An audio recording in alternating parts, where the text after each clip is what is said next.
The year is 1909. Our protagonist is Eiji, and he returns to Kyushu, the town that he grew up in. He has very little knowledge of his family beyond his twin brother's death.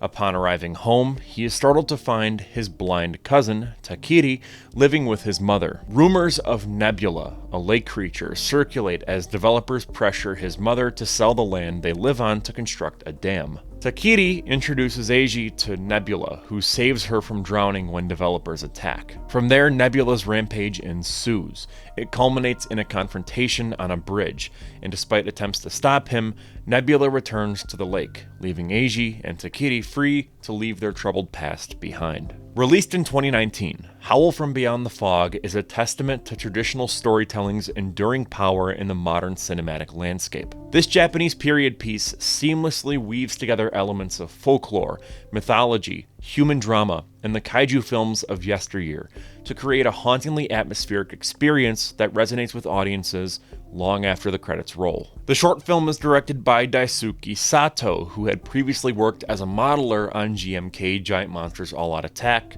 Godzilla Final Wars, and Gamera The Brave. Sato got the inspiration to make Howl from Beyond the Fog after reading the Ray Bradbury short story The Foghorn, which is about a sea monster that becomes attracted to a lighthouse after believing its foghorn was a mating call from another sea monster of the same species. That short story would eventually go on to inspire the beast from 20,000 Fathoms, which would then inspire Godzilla, so we've kind of come full circle here. After a successful Kickstarter campaign, Sato hired Keizo Murase to design the Nebula suit. In the world of suitmation, Murase is a legend, having worked on films like Mothra, King Kong vs. Godzilla, Terror of Mechagodzilla, Return of Daimajin, and Gamera vs. Gaios, just to name a few.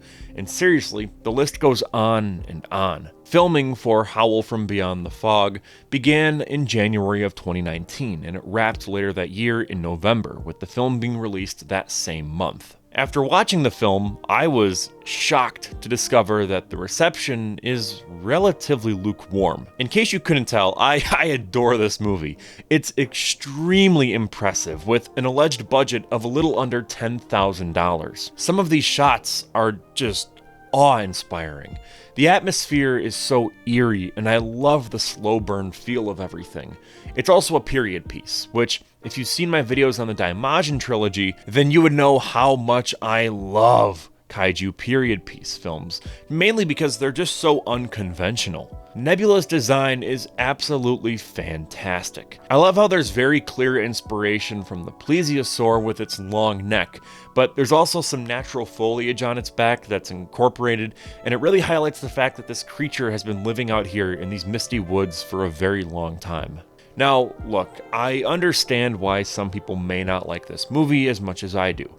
It's not for everyone. From the footage that I showcased throughout this video, you may have noticed that this film doesn't look like an ordinary kaiju flick, and that's because the filmmakers decided to utilize puppets to tell the story on a budget. This has led to mixed reactions from people, wishing the film featured real actors. However, I think it works. It makes the film stand out from other entries in the kaiju genre, and it's tough making a period piece on a budget. And remember, they allegedly only had 10 grand to work with here.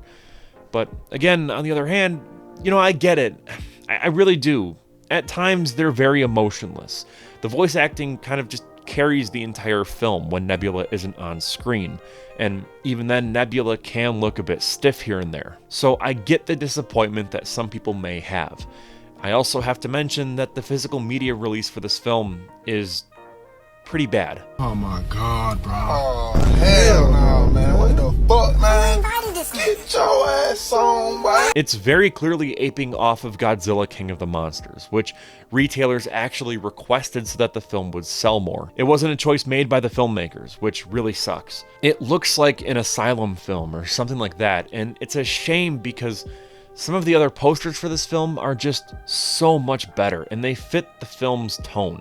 Looking beyond all of that, though, I love this film. The plot and the characters are just lovely. It's one of those films that you can put on and be immersed in. It's a well-written movie with really compelling themes that we hardly see in many kaiju flicks. One of the film's central themes is the complex relationship between humans and nature. Nebula symbolizes the primal force of nature itself, and we've seen this before in kaiju cinema, where a monster acts as a stand-in for Mother Nature or as a natural disaster. However, Nebula is different here. It's less Godzilla and more akin to the Iron Giant. The way Nebula moves through these landscapes reminds me of The Colossus, a painting by one of my all-time favorite artists, Francisco de Goya. It was completed during the Peninsular War in Spain, and the painting captures the chaos and terror of conflict through the depiction of a colossal figure dominating the landscape. While the painting itself actually predates the emergence of kaiju films by nearly a century, its themes of destruction, symbolism, and human vulnerability have undoubtedly influenced the genre. Even Guillermo del Toro outright stated that it was a huge influence on Pacific Rim.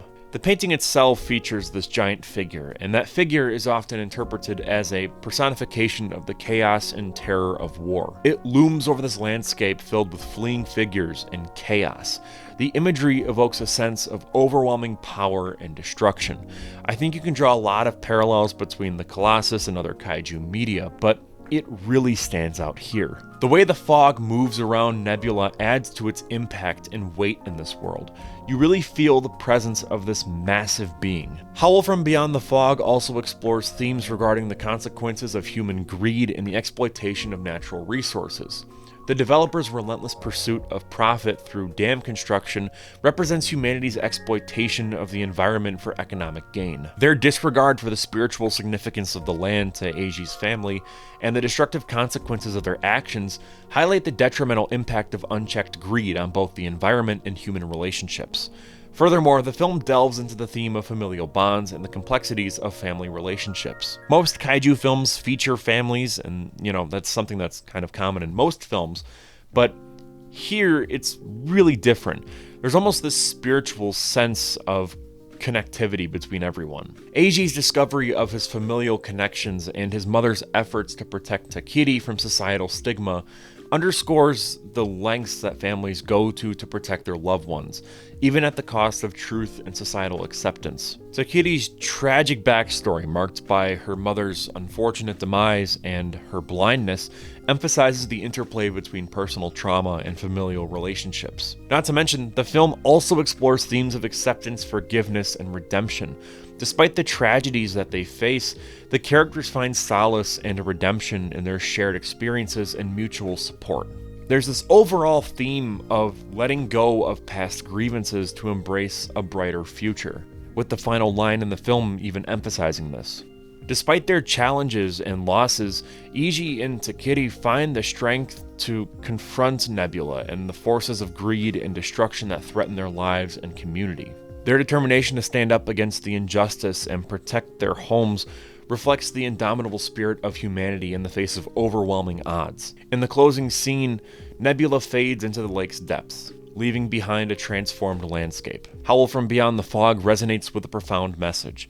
It beckons us to ponder our bond with nature, and through evocative echoes of a bygone era, the film serves as a very powerful homage to the artistry of Suitmation. In light of releases like last year's Godzilla -1 and the 2016 film Shin Godzilla, the dominance of CGI over traditional Suitmation is unmistakable. While the art form perseveres, notably in Toho's anniversary films and Kaizo Murase's upcoming film Brush of the God, its presence in cinema is gradually declining. And that really saddens me, but at the same time, it underscores the importance of commemorating it, especially when a filmmaker dares to embrace Suitmation and its timeless essence and takes a bold step forward, like we see here in Howl from Beyond the Fog. If you're interested and want to see this movie, it's on YouTube, completely for free. It's only 35 minutes long, and I highly recommend checking it out. If you're new to the channel, hi, welcome. My name is Cole McCormick, and I am the person that runs Firewood Media. It's kind of funny, my last video blew up, and so a lot of the comments have been just calling me Firewood or Firewood Media. Call me what you like, but my name is Cole. On this channel, you can find videos just like this, but you can also find short films, feature films, all directed by me. And there's also an analog horror series that features a kaiju, so if you want to see that, go check it out. Beyond that though, I'm not going to waste any more of your time. Thank you so much for checking out this video, and I'll see you in the next one.